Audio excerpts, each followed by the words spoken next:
$1,000 on the line. A million pebbles stand in their way. Solitude going to be our first map in our 2v2 grand finals at the side stations here at HCS Arlington. Last shot didn't have much success in the bracket today, but combat oh my God. Meticulously executed, straight out of Halo C. I'm losing my mind. That was nuts. Are you kidding me? What in the world was that?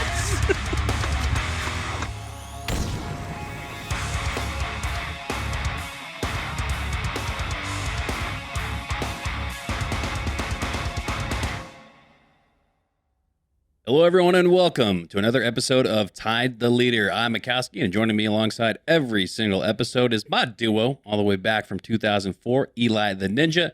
And today's guest is just getting started, but he's already a world champ. His improbable rise through the Halo ranks started in the gutter of the open bracket, but now he's eyeing the top, and he might just be Halo's next superstar. Please welcome to the show, Last Shot, Wyatt. How we doing? Good, man. How about y'all? Appreciate y'all having me first off. How you doing today? Doing good, man. Doing good. It's a little bit of a lull between the two lands. We got no online opens this weekend or next as well, so figured it'd be a great time to jump on board and talk about your just incredible rise through the ranks. I know that's a pretty strong talking point throughout Halo is what's the path to pro look like? Is it really possible to start as just this random online nobody and make it to the main stage? And you've proven just that. But before we get into that, we like to start with the origin story for every single guest. So how did you get into gaming and how'd you get your gamer tag? So I started off by, watching my dad play some Halo 3 back in the day. I think I was either 5 or something like that. Want to start gaming a little bit, just for fun, playing with my dad, just a little pastime. And eventually, just watching him play, he let me play. And I'd play with me and him would just play 1v1s, and he would let me win sometimes, but most of the time he would kind of just bully me and just force me to get good. I grew a passion for gaming after that. But going on to my gamer tag, my dad made my gamer tag whenever I first started. He knew that that like the X's in the names were like a big thing, no numbers. So he wanted to do just Last Shot, but he ended up doing Isti Last Shot because Last Shot was already taken, and I've stuck with that ever since. That's actually so sick though. Like, I'm curious, was Halo then, if you were 5 watching him play Halo 3, was Halo like your very first video game that you played? Yeah, Halo, I'm pretty sure it was Halo 3, and then I think I was right after that, I think Reach come out. Okay. So I think I was 6 going into Halo Reach whenever that one came out. That's so sick. Did you play any other games that you can think of, or have you just mostly stuck to Halo? Like, have you got into RPGs, anything else? I played COD 4 a little bit, Modern Warfare 2. That was kind of like those kind of 3 were like the pinnacle of my childhood. A lot of other like single player games. Yeah, that's pretty much it. But yeah, I mean, Halo was like the main one for me. Do you have any siblings, or was Pops your main, your first rival? I have one sister, but she didn't grow up playing video games like me. She, kind of that classic, like, the Barbie dolls, Playhouses, stuff like that. Just me and my dad, usually, just gaming and taking it out together. So it was really driven by your dad. Was he just like a total OG? He had like the Atari. He was playing Pong and shit, like playing Counter-Strike in the 90s. Was he an OG? Was he always into gaming? And was that, sounds like something that he instilled in you? He was a retired firefighter now. But yeah, he would play at the station with a bunch of his friends. They would land on the 360s. And that's kind of, I'd come over there a couple times to play once I got a little bit older. And I ended up, playing them, and I would dominate them, because they didn't tend to play every day. And so they would get mad at me and my dad. I remember like 1v3ing them one time. And they were like, your son's so good. And he's like, well, he just sits there and plays Halo all day. Like, what else? How else is he supposed to be good? Are you in like middle school and like high school, like just grinding like Halo Reach and like Halo 4? Like, did you play all of them, even 5? I'm pretty sure I really started playing during like the COVID summer. I started playing Halo 5. Okay. I didn't really play any games like throughout middle school. I kind of just played like focused on sports, working out, stuff like that. Like, I think it was my freshman year, going into my freshman year. I really started focusing on Halo and like kind of realizing that there's like a path to like success in a career field in that, you know, and multiple career paths in that. And I just realized that's what I want to do, and so I put forth the time and effort into it, and made it happen. At this time, who was the player that you sort of molded your gameplay around? Like, who was the guy that you'd always try to tune into during a tournament? I used to watch a lot of like, I mean, this is gonna be really crazy, but a lot of Frosty POV. You know, like the Royalty. I mean, I used to look up to those guys so much, and it's kind of surreal being with them now. But I'd watch them just like play, and you know, watching them not miss. Like I was like, holy crap! Like I'm trying to not miss like these guys, and you know, that's what I try to do now, and just play to the best ability that I can, and try to mirror my playstyle off those guys, especially whenever I was growing up. A lot of people know of you as like one of the straightest shooters in the league now. You frequently have like the highest hit percentage in the tournament most of the time if you're not in the top 5. Was there like a routine that you went through to practice your aim specifically? Like, do you spend a lot of time shooting bots? Like, how did you develop, I guess, the aim that you have today? You know, before I get on, I shoot around 500 bots a day. I know that sounds probably like a lot to some people, but you know, once you get in the groove and get in the, you know, swing of things, it kind of doesn't feel like a lot. It's kind of about 15 minutes maybe. But yeah, I mean that, and obviously breaking in and using the same controller and same settings. I don't change my settings at all. Actually, I haven't changed my settings in probably 2 years, unless it's my sensitivity. And yeah, I mean, just staying on the same controllers usually a lot of the times, not trying to, you know, setting hop, controller hop, stuff like that. And yeah, I mean, I just think I have like a really steady thumb when it comes to aiming as well. So I think that helps me out a lot.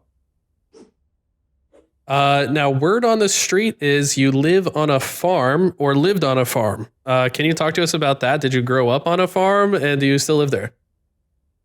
Yeah, I still live at the same house I grew up in. We've had horses all my life, chickens. We even had my family owned cattle right before I was born. We've always had a garden. You know, that consists of like green beans, potatoes, cantaloupe, watermelon, corn, blackberries, blueberries, strawberries. I mean, Wow. kind of the whole. I mean, everything you could probably imagine, we've probably planted and grew. And my grandparents, they like to can food, which is kind of like their you know, their generation's thing. And I always used to help them growing up, and you know, stringing beans and you know, helping them pick stuff in the garden, plow in the garden. But yeah, I mean, I've pretty much done that my whole life up until here recently. Because you know, obviously Halo's been, you know, sort of my main focus. But yeah, I've grown up doing that my whole life, and it's been pretty amazing. What do your family think about this now? I mean, the family's a bunch of farmers that like have just been living on farmland and growing crops and have animals, and then now you, the new addition to the family, are like a superstar in the gaming world. Like, what kind of is that like? Has it been a struggle to even explain to them like what you do for a living? Like, it's got to be weird, right? Yeah, I mean, whenever I first started getting into Halo, they kind of were skeptical. They didn't really understand what it was or what it really meant to me. But I think the first event I asked them to really go to was Raleigh back in 2021, the kickoff major for Halo Infinite. And I asked them, I was like, just please, like, I just want to go. This could be, you know, like my Christmas present, birthday present, whatever you want to make it. Like, I do not care. I just want to go just to, you know, just to experience it. My dad was super supportive. Mom was super supportive, you know, investing and like helping me invest time into it, and, you know, all the money and stuff like that, and made it happen. And once they saw the passion pit, you know, the playing on the main stage, the amount of viewership Halo was getting at the time, you know, and the possibility of, you know, and making it an actual career, they were really supportive, and just helped me every step of the way. And yeah, I mean, they think it's funny, you know, coming from the middle of nowhere, you know, not having the greatest internet of all time, and just, you know, trying my best regardless of, you know, what my situation is. So yeah, it's they're really supportive for sure. Speaking of internet, you play on Starlink, right? I played on Starlink up until this year. I play on DSL now, but it gives me 5 download, 0.4 upload, like 0.4 megabytes. So yeah, I mean, it's not the greatest thing, but it gets me stable ping in the game, stable connection, and I don't lag around everywhere like on Starlink. And you know, where it is like last year, if it rains one time, you know, if there's even a little sprinkle, you know what I'm saying, light rain. You missed tournaments because of that. Yeah. I think there was 2 Forge Up tourneys. We had to like wait, like I think it was like 30 minutes for the rain to pass through before I could even like log back onto my computer. So, yeah, it's pretty insane. I remember that first kind of like that nugget dropping in LVT Halo. We were getting ready to cast you, and then it's like, oh, at last, is he taking care of the chickens? Has he got schoolwork? It's like, no, it's raining, and I was just kind of like, wait, what? But that actually kind of like curtails towards a really interesting conversation point, Wyatt, because you know a lot of Halo pros aren't Halo pros today because they played on really awful internet connections. It is quite literally, it's a factor that could run you out of the HCS comp scene. How are you able to maintain your position in the HCS and actually elevate it on arguably the worst internet in competition? I mean, I feel like the majority of online and just like being on internet is kind of a mindset. Because I mean, you can sit there and complain and say, "Oh, I'm getting joked, I'm getting BS," but at the end of the day, you got to make the right decision and right play at the right time to be successful. And when it comes down to it, you're on LAN at the end of the day. That's the only thing that really matters, and your placements speak for yourself. You got to compartmentalize it, right? Like kind of put it in the back of your head and not think about it. Yeah, you just gotta not think about it and just play. Like you just play the game. Really interesting you say that, dude, because I'm thinking about you maybe having the if HCS Power Rankings the worst internet, your team at Royal 2 is probably right there with you all the way up in Canada. And I actually remember when we had him on the podcast, he said it actually translates to the biggest LAN buff in Halo because he's used to playing on such awful internet. Do you feel like that when you get onto LAN? Like, oh my God, all my shots are hitting. This is the crispiest Halo I've ever played. Like, do you feel that same LAN buff that Royal 2 talked about since y'all don't play on very good connections? Oh yeah, I mean, I feel like every single time I go to LAN and I'm just like, we'll play like our little scrim on like after media day or whatever. And there's going to be like people running around corners and I'll literally like, I'll get so much extra damage on that person just because my bullets actually register. And it's like, they'll stay one shot for longer and the kill gets cleaned up, or like my shots hit better across the map. And it's like, dude, if I had this at home, we'd actually be unstoppable. But obviously not going to sit there and complain online. And I'm just going to, call him out and just be like, yep, that guy's like 3-shot, you know what I mean? And just go on with the game. But yeah, definitely a LAN buff for sure. Yeah, but to speak on Royal 2 as well, he's on like 60 to 80 ping. He's actually on 90 ping, I think, today. God. His mental is insane. I don't know how he does that. Royal 2 is a specimen. We're going to talk about him a bit more later as well once we get into your current team. But I wanted to follow like kind of the timeline of your journey through Halo. So you just told us about how your family supported you to go to the HCS Kickoff events. And I took a look at your wiki. This event shows that you finished top 208 alongside Nuclear Blaze, Ceaseless Ranger, and Cykul. Was that getting double first rounded? Did you guys even win a round at that tournament? Do you remember? I'm pretty sure we won one round. I wouldn't say. I think it's like double first round was like top 256 or something. Yeah, because it was sold out. I mean, yeah. It's so crazy to me because like, wow, you got to think about all the like I guess pros throughout time. It's rare that someone goes from like literally the bottom of the tournament to now in the grand finals in the span of like 2.5, 3 years or whatever it is, right? That's pretty rare. My first ever event, I think I made it to like last round FFA, last round of amateur 4v4. So like I was like right close to making it a pro bracket. But like you guys literally were struggling. You actually teamed with these guys for a while. I want to talk about them a little bit more too. So Nuclear Blaze, Ceaseless Ranger, Cykul. These guys are super nice individuals that I've had good experiences with in the scene. What do these guys mean to you as part of your come up? Because I can tell you're still friends with them as well. Yeah, I mean, to go into a little backstory behind those guys, we used to play like Halo 5 SWAT back in the day, probably the more than anybody. I mean, like I was talking about grinding during the COVID summer of, that going into like my freshman year.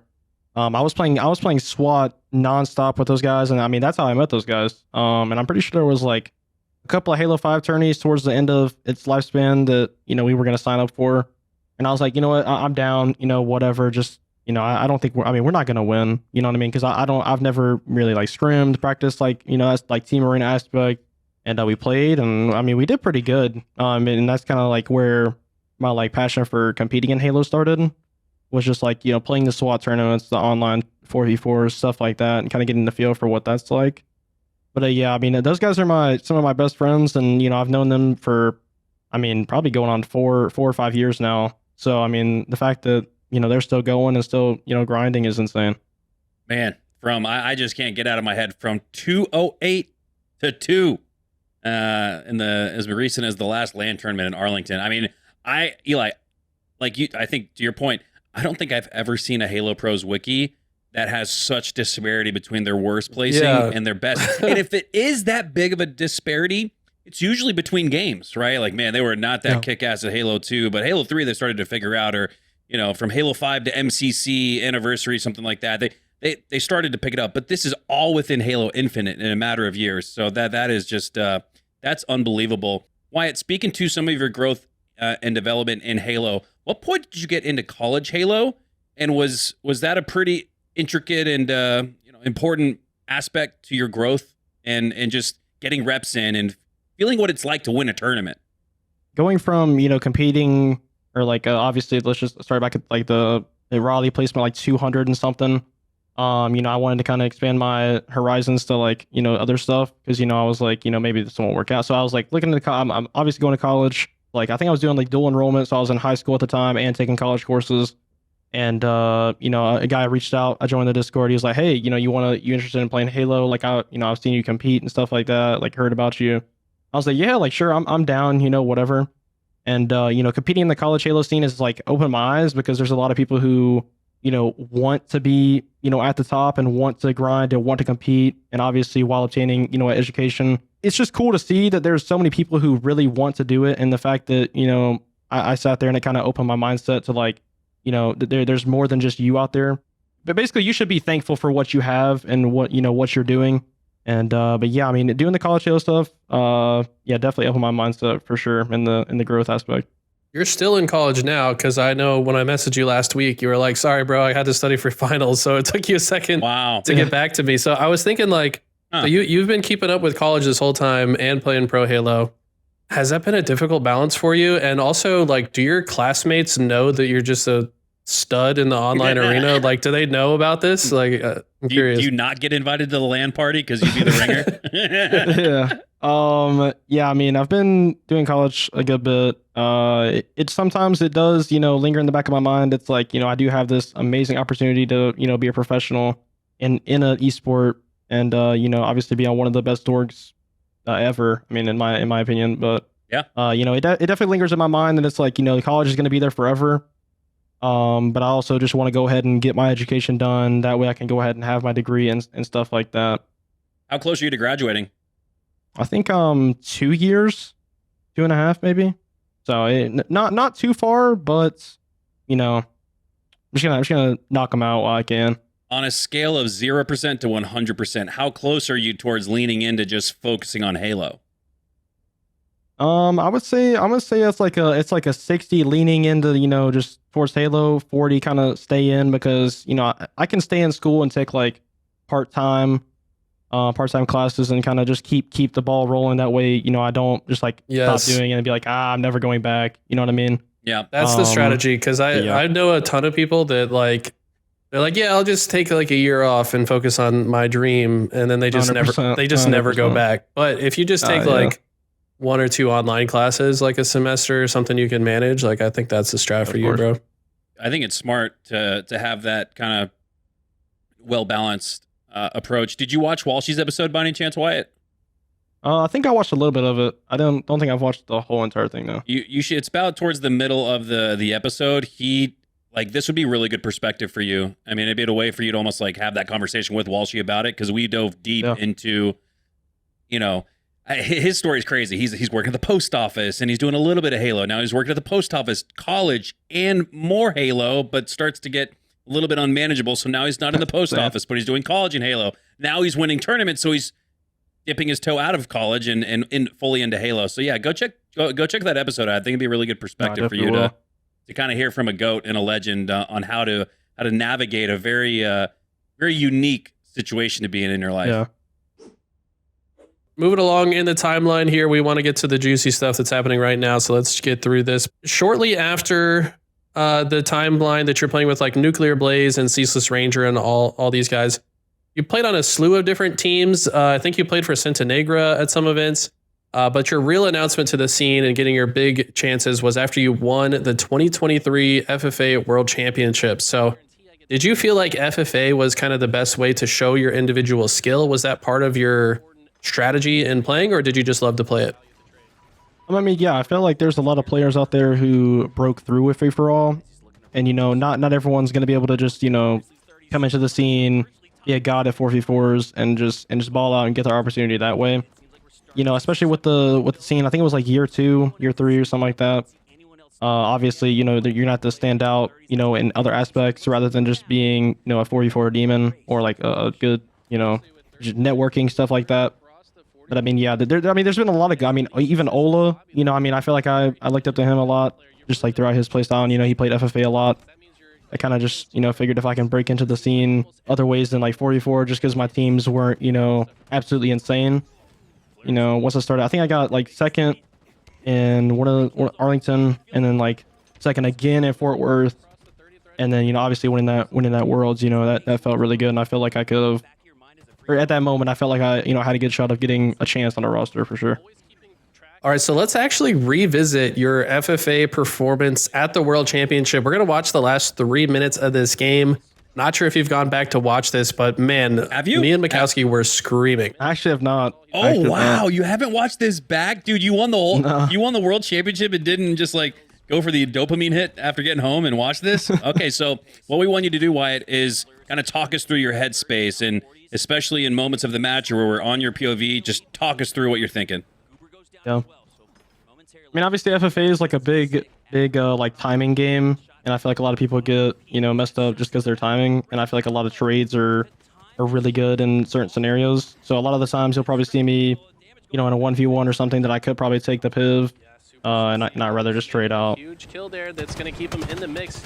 So in this situation, you're down 4 kills, which isn't a lot in a free-for-all, but with, less than 3 minutes to go, that's getting pretty tight. What was your thought process right here, and how did you climb back? I mean, I don't really think any lead in FFA is safe. As long as you stay consistent and getting kills and like playing for spawners and timings and getting your trades, that's all that really matters. Last shot, he was the first to get to 10. But you're still down by 4 here, 2 minutes left. We're on Flurious POV right now. He's only got 9 assists as well. He's playing very efficient. Ivan's so good at FFA. Yeah, you could even see his disengagement there. He wasn't going to give up an assist. 45-46. Goober is just a demon.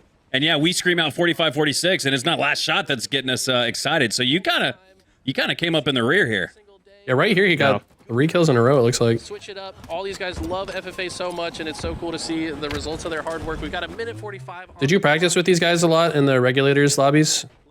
I actually did, yeah. I used to be, right after Fort Worth, I told my team that, I was kind of dedicated to the free-for-all grind, so I just started playing free-for-all pretty much every single night leading up to the event, and was getting first in a lot of the lobbies, and that made me really confident, and kept learning my timings and in certain scenarios that I need to practice, and yeah, it got me to this point.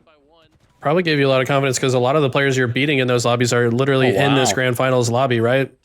Yeah. I mean, I'm pretty sure like 5 out of 6 or 5 out of 8 of these players were practicing, so it's pretty insane. 47-48. 48 all. Goober and Last Shot are tied. 1 minute to go. This is where you finally took the lead for the first time this game, I think. Oh, this really was close. It took you to 50 seconds. We started watching with 3:12 on the clock. At the 50 mark is when you hit, I guess, the 50 mark and took the lead. What's going through your mind right here? You're engaging in car 2. You get that extra kill. That had to feel like some insurance. Yeah, I mean, just getting. I'm pretty sure sometimes I'll check who I'm fighting, because usually people have their little clan tags as like their name. So if I see a certain person that I can trade with or like kill, good trade. If it's not Fluriously or like Goober at this point, I'm just going for the trade. I don't care. Yeah, you have a 3-kill buffer here. Scored the spree. This could go to Last Shot as he takes the edge. I was losing my mind. Dude, hearing Makowski scream your name is something I've just gotten used to. Like, it's been since this time frame, and then every time. A miraculous triple kill at the very end. No, he goes down, and Last Shot is your world champion. Man, I wish we had the stage. Did you stand up and pop off at all, or are you just like, yeah? Easy money. I'm pretty sure I stood up and I was like, "Let's freaking go" or something. I don't know. I was really corny back then. I don't know. Do you still identify as a free-for-all kid, and how much of your 4v4 translates from the FFA? Probably not anymore. I would say, just because I've been in just like doing 4v4 for so long now that it's like it's kind of just out of my mind. But I mean, a lot of like the free-for-all like timings, also like attribute to the timings in like 4v4 as well. Especially for cleaning up kills, right? Or what are your thoughts? 100%. I mean, I feel there's certain like gunfights that like I can take in 4v4s that I kind of know my timings that I can get out with, or like I can kind of get in other like engagements. I feel like my target prioritization is really good in 4v4s, and I can also attribute that to FFA. Our picks, you picked last shot, we picked first and second, but congratulations to all these competitors, especially last shot, $10,000 richer. We've been following this guy in the open bracket. We've been following him in the online tournaments. I had the displeasure of playing against him in a tournament because he destroyed me. This guy is on the come up, and I feel like an underrated Force player as well, and he's showing that he's got Pick up last shot, dude. Yeah, this guy needs to be on a team. I'm just gonna go straight out and say it. I predicted last shot to win the Halo World Champ or the free for all that year, and I had him as my MVP pick. I'm not trying to put too much pressure on you, Wyatt, but there's just something that comes from being a part of this and competing or creating or casting for 20 plus years now and competitive Halo ranks. Like, you just like see something that looks different. And I think in Halo, because a lot of players are on the controller, there's a lot of homogenization. A lot of players look similar from their point of view, but your POV just looks different. What do you think that is? Why do you think it is that when you watch your screen, like you can just, without even looking at the player card, you know that you're on last shot's POV? Why do you think that is? I probably think it's more of a mindset thing. I mean, I don't come from a super wealthy family at all. I feel like my parents have instilled in me to work for everything I have, and just like having that mindset and having like the support of my family behind me at all times is amazing. I attribute a lot of this like the mindset thing to sports and my family as well. Yeah. More so like football. My coaches instilled in me so many core values that I'll probably hold for the rest of my life. And I mean that's pretty much where I get it from. Last Shot family in attendance here. Very happy with what he and this team have been able to do so far, not just this weekend, but of course today as well in this series.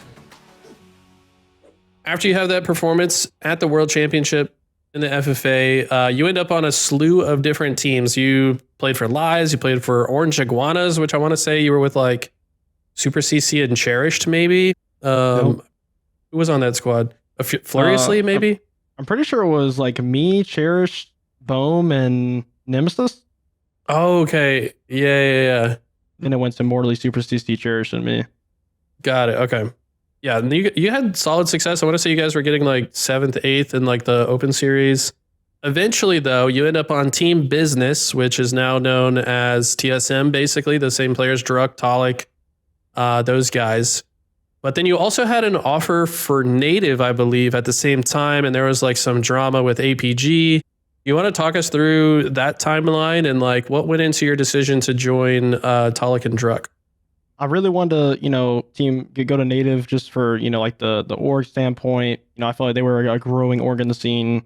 I felt like all those guys on that team were actually nasty. I mean, they all had accolades. Like, they're all really good. I feel like Collect also was kind of in like the same boat I was like throughout his career, like on the come up. Amazing talent. Like, there's just no other way to describe him.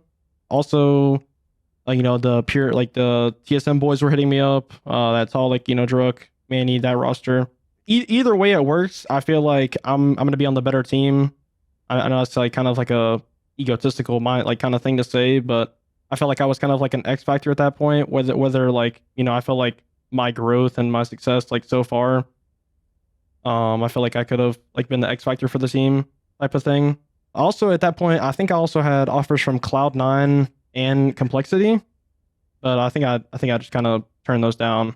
But yeah, I mean, I feel like the Hunter Talik, we and him talked for a while, and kind of got his like mindset aside of things, and he was like, I mean, I feel like you'd be in better hands here, and I feel like based off their past success, throughout Halo Infinite, it was probably like the right decision to make, and I felt like my vibes with them were a lot better, and I like team chemistry and team like vibes. So I just made my decision to go there.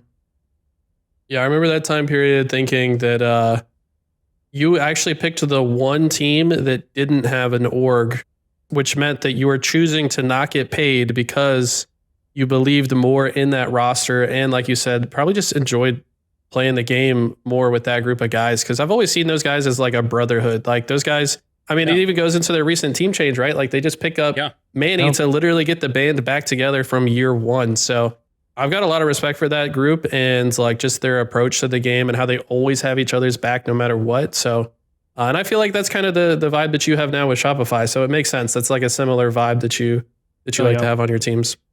Speaking on that, you and Talik actually had a pretty fun moment on LAN playing 2v2 actually with Talik against Uzi and Zuzi, the twins, the Fortnite players. And Makowski lost his mind. Let's watch that clip together real quick. I actually just brought back like some crazy memories right there. That native thing. Wow. You forgot about that probably. I mean, I had to stay in the shadows for like 2 weeks. I don't know. It's a pretty scary time. Yeah, APG was pretty upset. Didn't you tweet something like, I'd take success over a paycheck? Like, you had like some hard tweet or some nah, shit. Dude, oh my God. Nah, you're right. No, I tweeted some like crazy thing. It was like, it's like, I'm not in it for the money or something. Like they tweeted some like Monopoly money, like. Oh, that's right. Yeah, remember that? Nah, yeah. No, so like. Because it was G1 related. Yeah. I feel like the accolades you have throughout the year can kind of lead to more success after the year. And that's kind of where I wanted to like put myself, and like it doesn't matter. Like I would rather be on a better team and get no salary, and like go the whole year to like go to war all year and like prove myself to like teams that I can be on another org or a better org and better team, rather than go with the team that like I don't know if I'm gonna get dropped. Roster changes might happen. Nothing's really guaranteed. But like with those boys, I feel like they trusted me. And instilled a lot of core memories and core values into me of like how to play Halo. Just that friendship vibe that they gave. It was pretty nice. It was pretty amazing. Man, that's the wise words beyond your years, Wyatt. How old are you, by the way? Are you 20 now? I'm 19 still. Oh my bro, Jesus, crazy, dude. That is wow. In an aging esport, I mean, we're all getting older. It's not often you hear, you're a teenager, which you're just a kid. Yep. Hold that thought, because I'm going to bring that up a little bit down the line, because I think it all points to the growth and the step-by-step process you've been taking. But yeah, let's cue up that Combat Evolve clip, because that was I remember having a lot of fun with that. Now this is 2v2 Grand Finals. Thank you, Tools. A lot of money. Yeah, how much money was this one? I think it was like 1,000 each. By the way, did you practice this grenade? Perfect. Yes, I actually did. Oh my, wow. Straight out of Halo C. I'm losing my mind. End it. They won it. They win the game. Nothing else matters. That counts for 25 kills in my rule book. Have you played Halo 1 a day in your life, by the way? No. I've actually never played it. Wow. No, man. The best CE clip goes to a kid who wasn't even born when it was out. Oh my God. Were you born when Halo was out? No. 2005. Oh my God. I'm so Wait, old. you were born in 2005? I was, yeah. Well, Halo 2 launched before you even had a pulse. I went to my first event the year you were born. I was just practicing this one day in 4v4, and I realized that the majority of the maps have certain things placed in certain spots, like to make plays like that. Why don't we see this in 4v4? Because that looks like the most uber elite opening strat solitude I've ever seen. I've tried it so many times in 4v4, but just the flow of the map, like the way the map flows and the way how fast people play for camo now, I mean, it's pretty much irrelevant. Yeah, you don't have that much time. With players on the map probably beaming your forehead from that position. The fight is in like 2 seconds. Yeah. Yeah. Did you get tipped off to that Combat Evolved, or did you come up with that shit? I'm pretty sure I come up with it. I'm not gonna lie. Shout out Anxiety HCS. Some people may know him. Me and him have been spending probably hours upon hours in custom maps, just throwing grenades across the map and recording. And it's been a long journey doing that stuff. And shout out him for sticking around with me and hang out with me while I do that and giving me company, because I would have lost my mind if I didn't have him. What in the world was that? when I was coaching a pro team, I was doing the same thing. Like when Solitude came out, and then I think it was actually when they moved the plasma grenades, because the first time it came out, the plasma grenades weren't both in tram and window. But then when they were in both spots, I was like, there's got to be a way to nade the shock rifle to yourself from either side. So do you know the lineup from window as well, or from glass? It is, I do, but it is a lot harder. It is. Yeah. I don't have it down yet, but definitely working towards getting that down one day. It definitely takes too long, I think, in fours, like you said. There's just the action is immediate. But dude, very memorable clip. And you need to go back and watch the ogres doing combat evolved clips in Halo 1. Like their lineups were insane. They would nade themselves, because in that game, when you launch power weapons, they would bounce like super fast across the entire map. And they would do like a series of lineup, and you would spawn with 4 grenades. They would like throw 1 grenade here, 1 here, and 1 here, and then there's like a rocket and a sniper, and they're catching them both, and then the overshield is falling on their head. It's like, what the fuck? That's insane. Yeah, like they just literally have some crazy lineups. Go back and watch that. Let's talk about that team though. So you guys do pretty well. You get top 12, I think, at your first LAN with Pure, which was certainly below your expectations at the time, but then you stick it together going into the Halo World Championship. I actually don't think you had a choice to break up, because that's where like your roster is locked. Yeah. So your roster is locked. You go into Halo World Championship, you refocus, and you guys have a hell of a run. You end up getting 4th. What do you think led to such an insane jump in placings from one LAN to the next? Even going back before that, and HCS Atlanta, we got top 4 of that event, and I feel like we kind of got lackadaisical on ourselves, and we kind of didn't put forth our more time into it. I feel like we kind of got like complacent a little bit.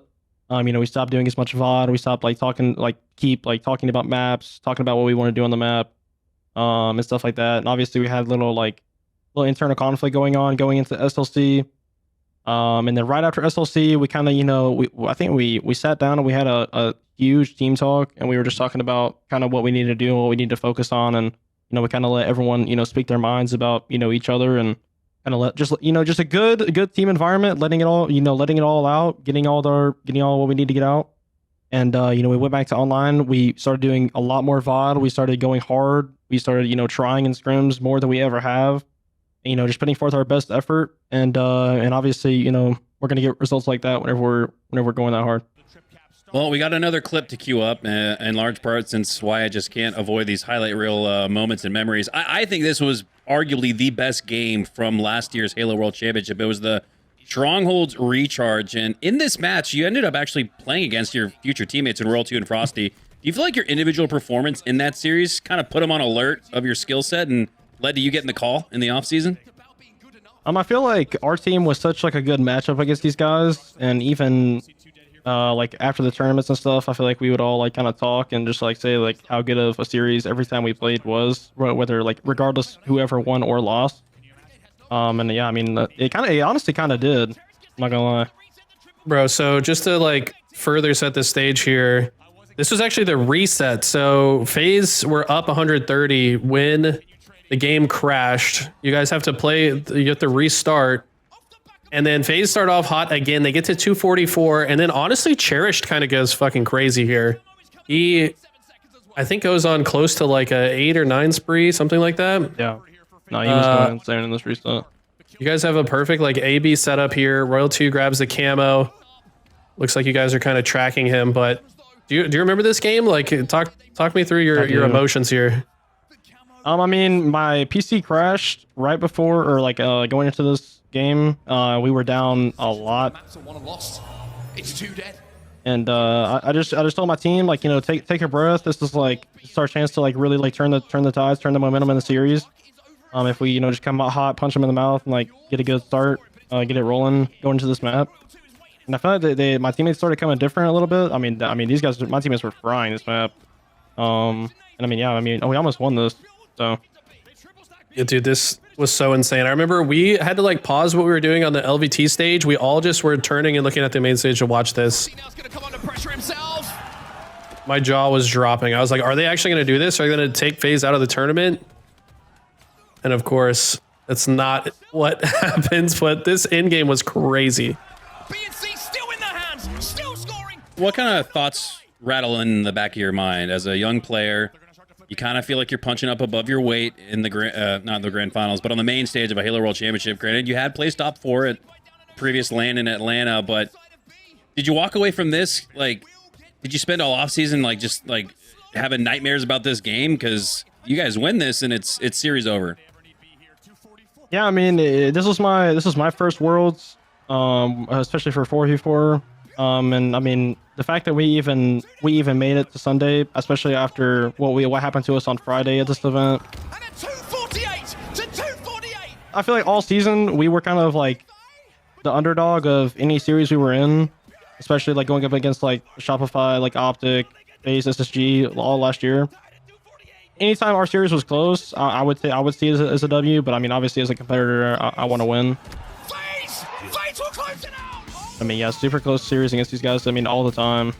Bro, look at what you did to Royal too. He looks like he just aged 10 years in 10 minutes. He didn't even pop up and like, I mean, granted, it's not a series winning game. It made him look nervous though, and I don't ever see, have you ever seen such a lack of like, even after winning and tying the series to go into a game 5, like there's still seeds of doubt planted in the minds of those FaZe members.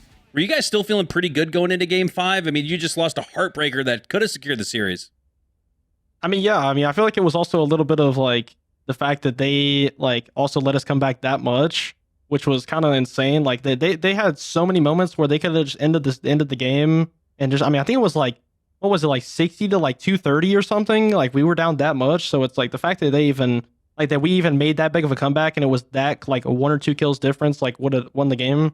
Pretty insane.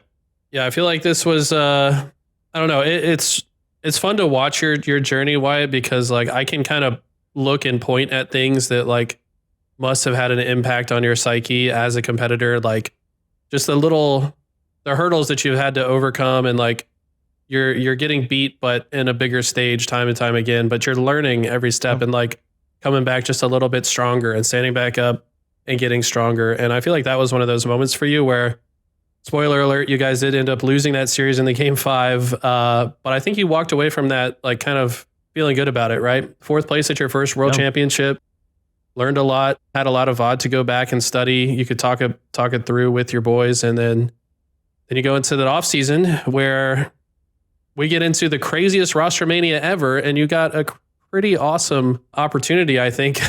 Can you walk us through how that even happened? Like, how did the Shopify Rebellion roster actually come together? I'm pretty sure not even a week after Worlds, the best man hit me up and he was like, hey, can you get in a call sometime? And I kind of, figured what was going on. I kind of, assumed, roster changes were happening within pretty much all the teams because of the Optic move. Yeah. And so I got in a call with best man. He kind of told me the situation, was like, hey, I really want you and Cykul to, get together and have a conversation and get a talking about teaming. I'd love to see that happen. I mean, y'all are both the young like superstars of the scene right now. So if we can get y'all on like the same path, I mean, there's no telling what y'all can achieve. And so obviously I was like, yeah, I mean that sounds amazing. Give me like a day or two to kind of like think about it. Talk with my team, and just kind of let them know what's going on. And I let those boys know what's going on. I kind of told them, they were super excited for me. They were super proud of me. No hard feelings between those guys. Absolutely love them for the amount of they supported me in my decision. When we spoke with Royal too, he said he had never even played with Cykul, like outside of obviously against him in competition. Never queued up in matchmaking. Never even in like the random, like on the same team in random 8s or Muddy 8s. Even as a team of 4, you guys had never played together. That's insane to me. Like, because Eli and I, we come from the classic Halo era. You didn't join a team without running games and having some success, like taking a couple of games off a straight ripping or making Final Boss bleed a little bit. Then it's like, okay, like let's do this. Were you surprised that World 2 and Best Man and all these guys were willing to make this team official as a team of 4 without having ran any games? I've always looked up to those guys, like I said earlier, and I was like, dude, this is a super insane opportunity that me and Cykul have to like team with 2 like multi-world champions. So, I mean, yeah, going into that, it was kind of, I was like, wow, I mean, we're about to just start, just getting to work. We're actually about to put in so much time. We're gonna be hella good. Even before that, even like right after Rostermania, It was supposed to be like me, Trippy, Lucid, Cykul, Yeah. and obviously, that fell through. And I mean, Wow. I can't say like which one would have been better. I mean, obviously hindsight's 2020. This roster is definitely better than I think the other roster would have been. No shade to those players at all. Obviously, I definitely think we set ourselves up for success by getting Frosty and Roll too. So it sounds like you and Cykul are going to be a duo no matter what. How did you guys link up? Because I mean, it makes a lot of sense looking at it from bird's eye view. Two probably highest ceiling, highest potential players, really young, up and coming potential superstars. How did you and Cykul link up? Yeah, I'd actually never talked to him before. The off season right after Worlds. Wow. Yeah, I mean, me and him were both 19. I always wanted to like team with him the whole all last year because I was like, dude, me and him are both like 19. I feel like we're kind of like the same vibe as a person. So it's just like, dude, if we were to like link up and start like running games together and like seeing how really like high our ceiling is and how good our potential is, I think we'd be unstoppable. That's kind of what we did. We kind of talked about it. A lot of passion talks with him. Staying up late at night. We were like, dude, we're gonna figure this out. We're actually gonna be unstoppable. From my perspective, I try to put the timeline together of like how these rosters formed. So obviously, step one was formal poaching Bound and Legend and Renegade. Then it's Snakebite, Royal 2, Frosty left on FaZe. But then I think Snakebite gets the offer to the SSG team first, and then probably tells Royal 2 and Brad that like, hey, this is the team I'm going to. So then Best Man approaches Frosty, Royal 2, and then now it's the current team. Is that kind of how it happened? Yeah, it was kind of like the Trippy Lucid kind of hit us up, me and Cykul up, and was like, hey, hey, we're obviously getting dropped. The whole Optic thing happening. I was like, okay, like this is sick. Like two like former members on Optic, wanting to see with me and Cykul. That's fucking dope. I think it was like 2 weeks together. Like we were kind of cemented, like, the CTLL rumors were going around, yeah. all the streams, going rogue. And then I think Lucid decided, he was like, hey, I got the call from SSG. I think I'm going to go there, no hard feelings, best of luck to y'all this season. So, something like that. And then me, Best Man, and Cykul kind of, we're talking, we were like, it'd actually be kind of cool if we got another duo. We were talking about, getting like the combination of, like Royal 2, Snakebite, Frosty, Royal, or like, Royal 2, just kind of any of those three, because we knew like Renegade was going to Optic. And then obviously Snakebite went to SSG, and it kind of made it an easy decision for us to get Frosty and Royal 2. You guys literally did not play a single time together before entering your first tournament together. We actually talked to Royal 2. You've probably seen the episode where we interviewed Royal 2 like a week before you guys played in that tournament. And then we got to cast you guys. So let's pull up the clip. We have a clip from that series in the grand finals where you played against quote unquote Team Falcated, which is Falcated, Boo Boo, like Bound and Renegade, I think. It's just like a pickup squad, but a formidable one at that. Renegade went all the way for a flagpole? This is your first time playing as a team together, and you guys looked pretty comfortable. I mean, did it feel like things kind of immediately clicked? Did you feel like you're getting better as the tournament went on? What was this first day like together? It had to feel really good. I feel like there's a bit of honeymoon phase that comes with every single team. The fact that we were like, everything was so clean. I feel like everyone's comms were really good. No one was like lacking in comms. And I think we had clear communication throughout the whole entire time we were playing. Everything kind of fell into place. Everyone knew what each other was doing. Hit something here. Couple body shots will go. These guys are just like, they're world champions for a reason.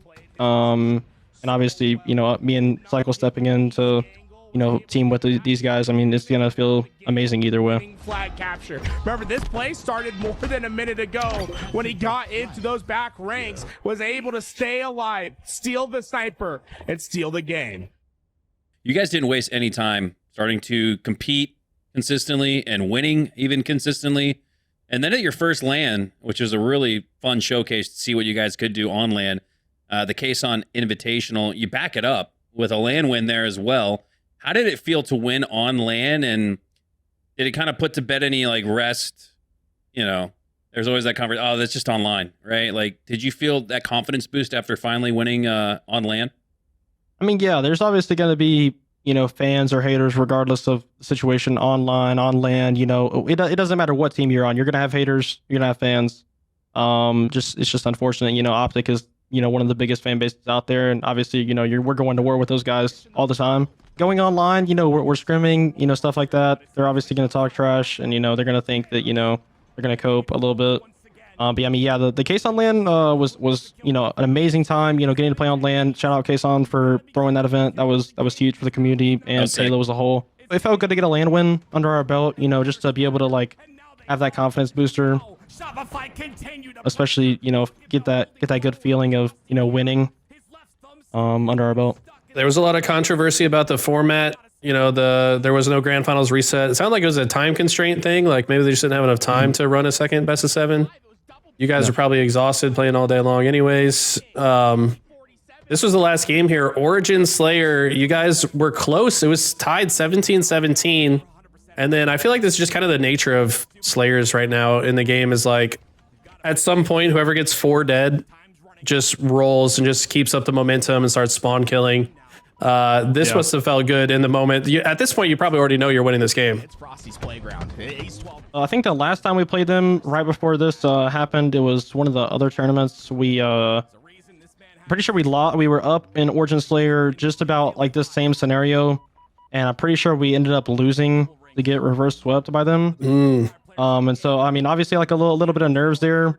Kind of thinking, they were getting a lot of kills. Like we go 3 dead right here. Again, it's not over yet. They know Frosty. I mean, obviously a little weird feeling starts to set in, but I mean, my teammates are absolutely icy and insane, so ended up icing it up. When it matters the most, game 2, game 5, both of them lost, both of them choked. But in a game 7, when the tournament is on the line, they have 49, they have 50, and Shopify Rebellion will win the $50,000 case on land. In Arlington, you get back to the grand finals. Now, I actually predicted Optic would win the first LAN in large part because I just have this belief that you don't just show up on the main stage at a grand finals and win it for your first time. Did you sense any nerves or butterflies in your stomach that you hadn't experienced before? I mean, I don't feel like I ever get like nervous now. Definitely like the first time ever. I feel like I was nervous, but I mean, now that I've had so many series on LAN and just like in so many scenarios, especially like that world scenario, we're down so much in that Strongholds and we come back like, and then that like losing that match was so heartbreaking. Like I don't think I'll ever feel something like that ever again, to be honest with you. But I mean, yeah, there's gonna be a lot of experience, like stuff going on the way, like how other people have been competing for so many years, and I just stepped in the scene, like 2 years ago.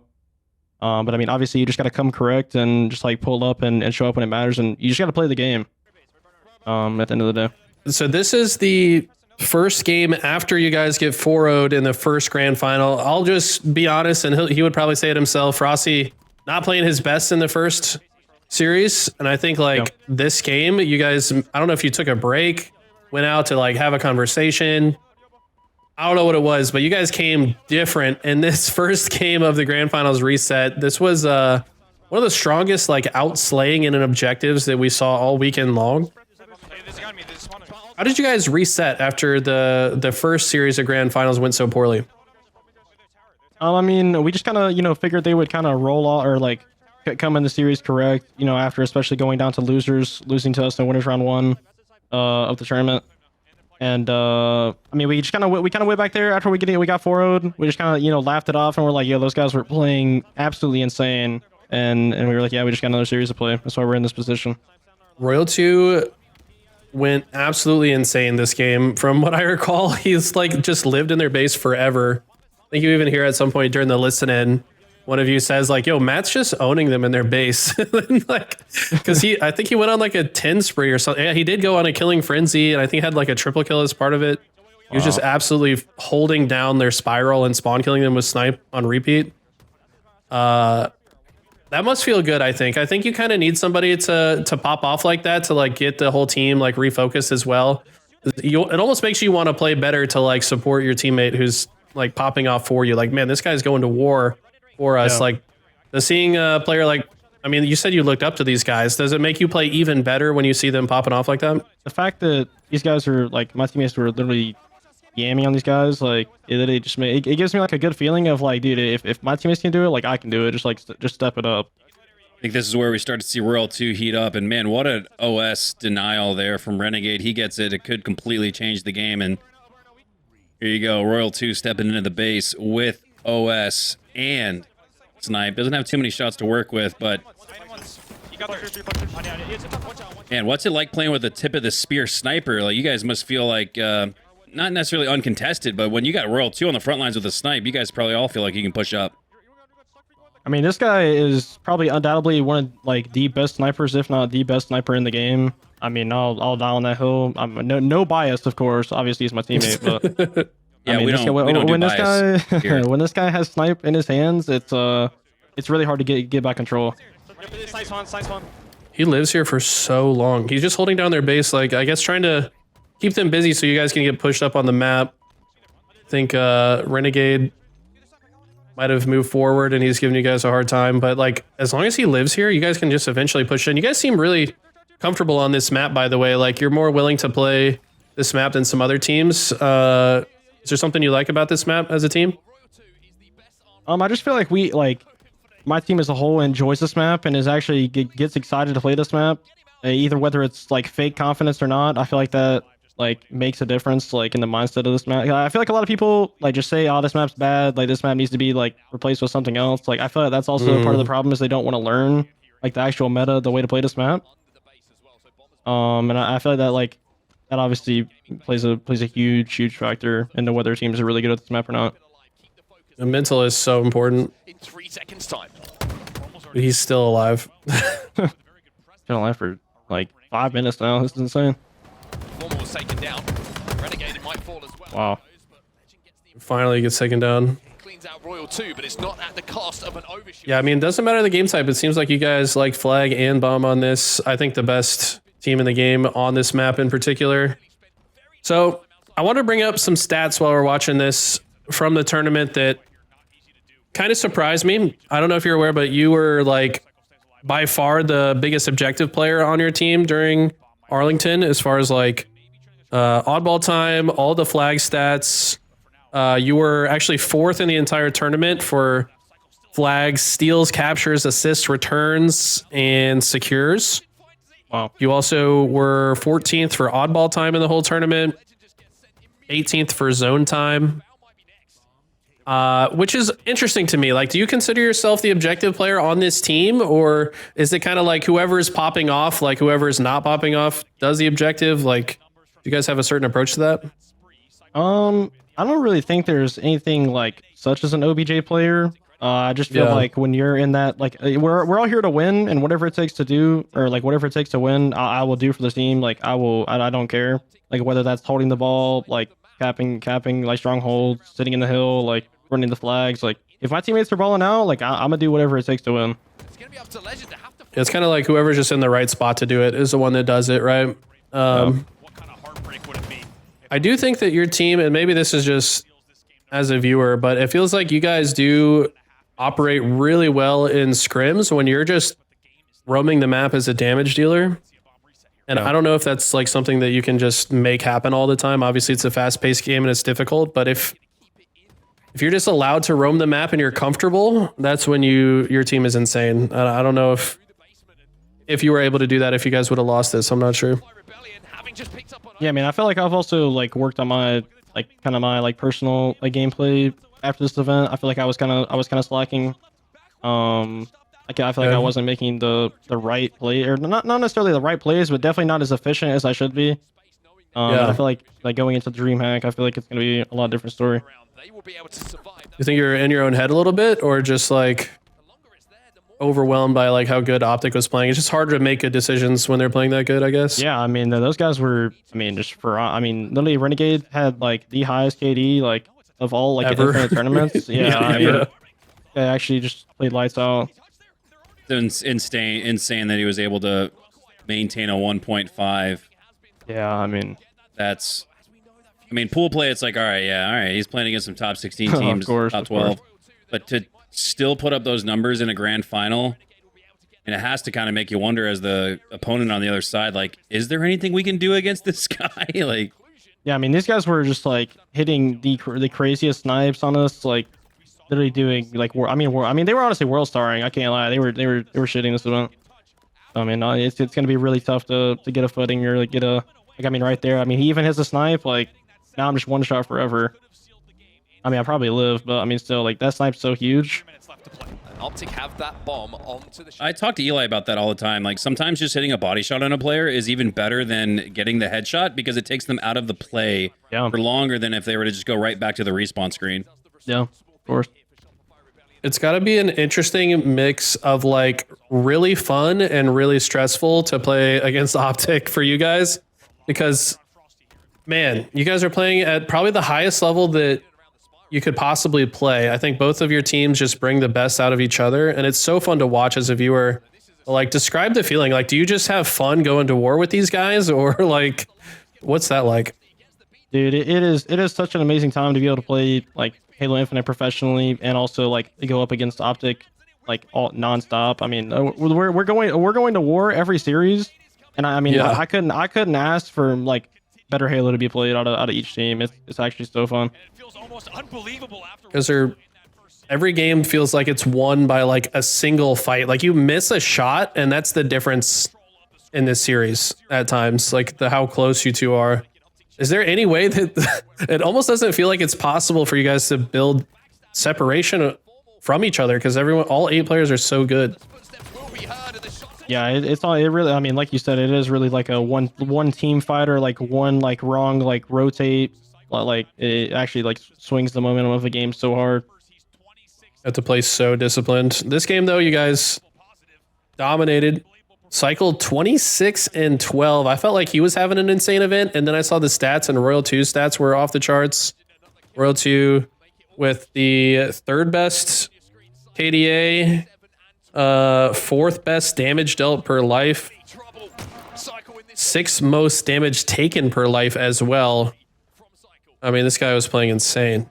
All your elbow are belong to us. Cykul cannot be flushed out of elbow. Now 1 minute left here. And this should be once again a victory lap for them. Now going into Dallas, you guys are the number 2 seed. How do you feel about your pool? You got Nemesis, which, man, they look like kind of like a pure, like you guys last year, Cinderella type style. And then a Collects team. How are you guys feeling going into Dallas? I feel like our pool for this event specifically is like, you know, you can't really underestimate anybody. You know, Nemesis is obviously a great team. You know, they've shown a lot of like good momentum going into each series they play and each like tournament they play in. You know, Arlington, it was against Optic. I mean, they beat Optic in pool play, and obviously that made us play them winners round 1. I mean, Nemesis is not a team to, you know, underestimate at all. You know, those players are absolutely insane. You know, Woodham, I mean, MK, God, and then obviously Collects team, one. Those players are, you know, probably playing with a, you know, like a chip on their shoulder because they, you know, I don't think they have an org at all. So it's like, you know, they're obviously going to go into it, you know, with no pressure at all. And just, I mean, they do have a possibility to, you know, upset some teams, and kind of be, you know, underrated and kind of the underdog Cinderella story, kind of like my team was last year. So yeah, definitely not a pool to underestimate for sure. Looking out to the rest of the season, what would a successful season look like for Shopify Rebellion? I mean, obviously winning out the rest of the events would be, you know, perfect world. And, you know, that's what we plan on doing. That's what we want to do. I mean, us and Optic are going to go to war probably the majority of every single event. You know, I have no doubt in my mind. So, you know, any event that's going to involve both of us in the grand finals, you know, I'll take that as a success for viewership and, you know, for Halo and even for us. All right, well, that's going to do it for the regular section of the podcast. We're jumping into some fun stuff. So we've got the Patreon questions. So just so you guys know, we do all of this for free. We put it all together with a lot of time and energy just to write the script, to reach out to the guests, to do the editing. Killsinthenight does amazing work behind the scenes for every single episode. So if you want to support us, please do so on our Patreon. You can join for free and ask the guest questions, or you can actually support us for $5 a month. We would certainly appreciate that. But these questions come from our Patreon members. And the first one comes from The Dead Display, our actual first Patreon subscriber. Thank you, Dead Display. We certainly appreciate you. He wants to know, How do you choose what hat to wear while competing? Is the choice different while playing online versus LAN? Sometimes online I'll wear a hat, sometimes not. It's kind of just whatever mood I'm in. Recent LANs, I think last year, we didn't have a pure hat, so I didn't really wear like a team-oriented hat. I wore my girlfriend's uncle's business hat because I ended up, just want to support him, show him some love. But this year, obviously, I have a Shopify Rebellion hat now that I'll be wearing, and probably gonna stick with that for the rest of the year. And or unless if I decide to get some cool design in my hair, I'll probably rock no hat for that event or something. This might be revisionist history on my end, but I recall in one of the clips we just watched, you had your hat on backwards. Did you used to play with your hat on forwards, I feel like? Sometimes. I mean, I just it just kind of whatever I feel like. Sometimes like I'll keep my hat forward, then I'll feel like my vision's like cut off. I don't know. I get like really weirded out or something, like claustrophobic. I don't know. And the follow-up question is, whose hat game is better, yours or Best Man's? I'd probably say Best Man's. I feel like I'm more of like a trucker hat type of country yeehaw type of guy. You know why that is, though? You know why his hat game's better? Because he's balding, so he has to. Wow. I mean, just cook him. Why don't you? Wow. Nick and I go way back, but we got another question here from Super Juddy. He says, this is really heartfelt. I like this question. He says, I don't think any other new pro has been as dedicated to streaming and interacting with their fans. What are your driving forces for being so loving and supportive to the community?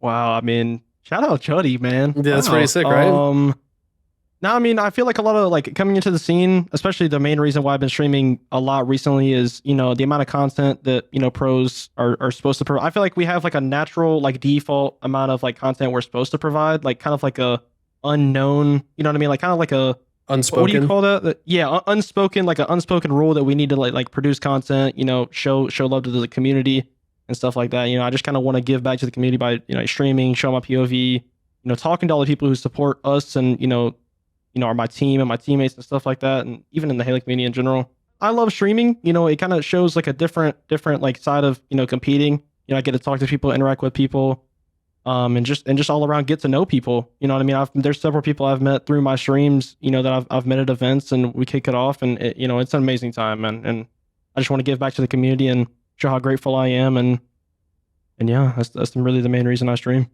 Yeah, definitely worth cultivating that community just for the feeling it is to meet one of your subs or supporters for the first time on LAN, 100%. Getting to hang out. I know I've done that a few times at GCX where all the Destiny folks come out and we get to hang out and play some Dungeons and Dragons or something like that. It's almost like those are the memories that stick with you even outside of actually throwing it down on stream or on the main stage. So good on you, man.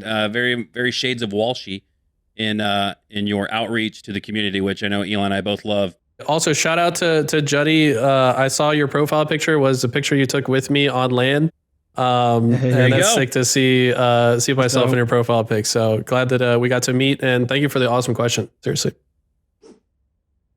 All right, so rolling right along to the quick cues portion. You can answer these in as little words or as many as you want, but they're more designed to be rapid fire. So we're just gonna shoot away. What are your settings? I play 477 015-3. Bumper jumper, anything like that? Or are you a default? Yeah, but I'm a bumper jumper guy all the way. Who's on your Mount Rushmore of Halo? I would say Walshy, Ogre Twins, and probably the Lunchbox and Roy. I'd say that. Well, that's four. Can't argue that. So you have a bias towards Twins, number one, and number two, you have five when it's supposed to be four. All good. We'll let it slide. All good. Don't worry about it, Wyatt. I get well actually by Eli all the time on cast, so don't sweat that. We'll accept the answer. What's a Halo hot take that might have you roasted over the coals for? Probably Halo Infinite isn't as bad as people really say it is. That's not much of a hot take for someone that watches this. Like, what's a hot take that, true. That a viewer of this would maybe disagree with? Fortress, Flag, and Bomb is not as bad as it seems. Yeah, that is a hot take. Yeah, there you go. Now we're getting spicier. What's your favorite weapon throughout Halo? Probably the H5 mag, I'd say. I felt that's very like iconic to the scene, single shot weapon, kind of the first implement. So that was pretty dope. I think that sound I heard was Tools doing a backflip. I know he's excited to hear that. Who's your favorite duo that you've teamed with throughout Halo? Favorite duo? I mean, is there any like recency bias in this? I mean, obviously it's gotta be Royalty or Frosty, no?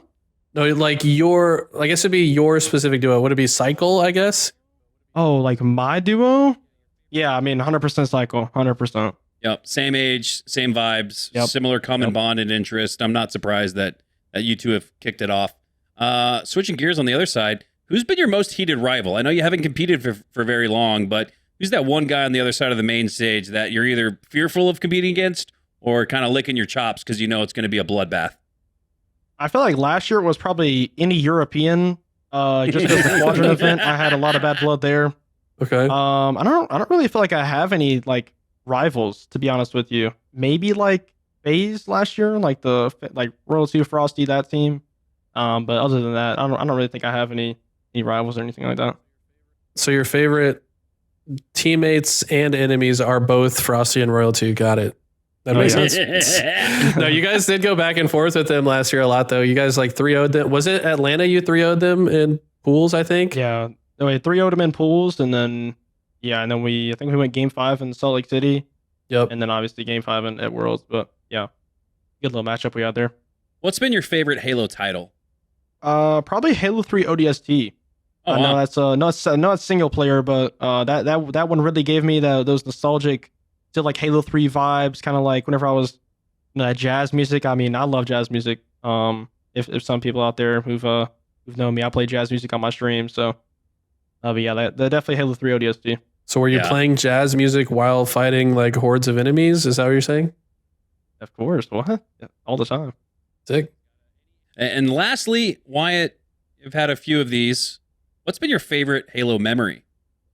Probably my favorite Halo memory would be last year whenever we beat Quadrant Game 5 at Worlds. I think that's probably top one right now until, and also the Kaysan land. I feel like that was also, there's probably like there were the two interchangeable moments, just because, I mean, obviously beating Quadrant Game 5, we were down 8 in a Slayer or something like that. And I mean, no one expected us to win that series to begin with. And then obviously the Kaysan land win, a lot of pressure was kind of built up towards that. So, getting that win, getting that pressure off our backs was pretty nice. Well, this has been so much fun. Thank you so much for joining us, Wyatt. Is there any shout outs you want to give or anything you want to say before we let you go? First off, I want to thank Makowski and Eli and also Killsinthenight. Gonna edit this in the background. Appreciate all y'all for letting me on here to kind of talk about my timeline and everything that's going on with me. And also shout out my family, my girlfriend, my parents, my sister, all the day ones out there who are gonna watch this. I appreciate all y'all and love y'all and thank y'all for supporting me and everybody in the Halo community. Appreciate y'all supporting Halo and all the streamers out there. It really means a lot. Well, it's been a thrill taking a trip down memory lane and walking through your incredible path to where you are now in Halo. But we know you still got a lot left to go, Wyatt. So best of luck the rest of this season. If you guys enjoyed this episode of Ty the Leader, make sure to subscribe. Check us out on Patreon. Throw a retweet or even a like on some of our social posts.